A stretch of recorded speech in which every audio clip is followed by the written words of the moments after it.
അപ്പോൾ സംസ്ഥാന ധനകാര്യമന്ത്രി എന്ന നിലയിൽ ഞങ്ങൾ രണ്ടാം ഗവൺമെൻറ് ആദ്യമായിട്ടാണ് ഒരു ഗവൺമെൻറ് തുടർച്ച വന്നത്. മൂന്നാമതൊരു ഗവൺമെൻറ്റും കൂടി വരുമെന്ന് കരുതി തന്നെയാണ് ഞങ്ങൾ കാര്യങ്ങൾ ചെയ്തത്. എന്നുവെച്ചാൽ അങ്ങനെ വന്നാൽ ചെയ്യേണ്ട കാര്യങ്ങളെല്ലാം അങ്ങനെ നോക്കുമ്പോൾ ഇപ്പോഴത്തെ ഗവൺമെൻറ് വന്നപ്പോൾ ഏറ്റവും വലിയ ഗുണം ഓർക്കെന്താ വന്നത്? കഴിഞ്ഞ തവണ സെൻട്രൽ ഗവൺമെൻറ് നമുക്ക് തരേണ്ട ടാക്സിൻ്റെ നമ്മുടെ വിഹിതത്തിനകത്ത് നേരത്തെ കിട്ടിക്കൊണ്ടിരുന്നതിനേക്കാളും വലിയ കുറവ് വന്നിരുന്നു.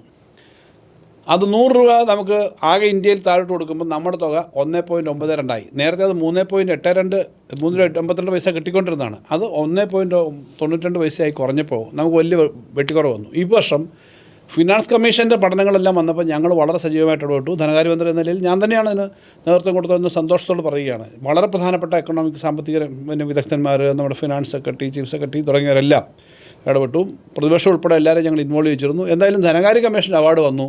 ഏപ്രിൽ 1 മുതൽ നമുക്ക് അത് 2.38 ആയിട്ട് വർദ്ധിച്ചു. എന്ന് പറഞ്ഞാൽ ഈ വർഷം കഴിഞ്ഞ വർഷം കിട്ടിയിരുന്നതിനേക്കാളും 10,000 കോടി രൂപ അധികം ഫിനാൻസ് കമ്മീഷൻ ഇനത്തിൽ മാത്രം കിട്ടും.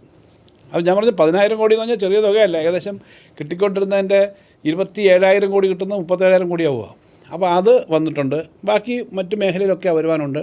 കേരളത്തിൻ്റെ ഇന്ത്യയിലെ തന്നെ കഴിഞ്ഞ പ്രാവശ്യത്തെ ടാക്സ് വർധന, ഈ ഏപ്രിൽ മാസത്തെ ടാക്സ് GST വരുമാനത്തിൽ ഏറ്റവും മുന്നേ നിൽക്കുന്ന 4-5 സംസ്ഥാനങ്ങളിൽ ഒന്ന് കേരളമാണ് ഗ്രോത്തിൽ. അപ്പോൾ ഈ തരത്തിൽ നമ്മൾ ഗ്രോത്ത് വന്നിട്ടുണ്ട്. അതുകൊണ്ടാണ് ഞാൻ പറഞ്ഞത് വീണ്ടും ഒരു ഗവൺമെൻറ് കൂടി ഇടതുവർഷം വന്നാൽ ഞങ്ങളീ പറഞ്ഞ എല്ലാ കാര്യവും നടപ്പിലാക്കാൻ പറ്റുന്ന സ്ഥിതി ഉണ്ട് എന്നുള്ളത് വെച്ച് തന്നെയാണ് ഞങ്ങൾ പറഞ്ഞത്. അപ്പോൾ പൂച്ച വെച്ച് കിടക്കുകയാണെന്നുള്ള എന്നും പറഞ്ഞുകൊണ്ടിരിക്കുന്ന കാര്യങ്ങൾ അങ്ങനെ പറഞ്ഞു കിടക്കരുത്. അത് രേഖകൾ വെച്ചിട്ട് തന്നെ ഞാൻ ഈ പറയുന്നത്. സഭയ്ക്കകത്ത് അദ്ദേഹത്തോട് പറഞ്ഞിട്ടുണ്ട്, UDF-നോട് പറഞ്ഞിട്ടുണ്ട്. കഴിഞ്ഞ ബഡ്ജറ്റ് സെഷൻ ഉൾപ്പെടെ അവർ ഒഴിവാക്കുകയാണ് ചെയ്ത്. ബഡ്ജറ്റ് സെഷൻ വന്നു കഴിഞ്ഞാൽ ഈ കാര്യങ്ങൾ ചർച്ച ചെയ്യേണ്ടി വരുമല്ലോ. അപ്പോൾ ഇല്ലാത്ത കാര്യം പറയരുത്.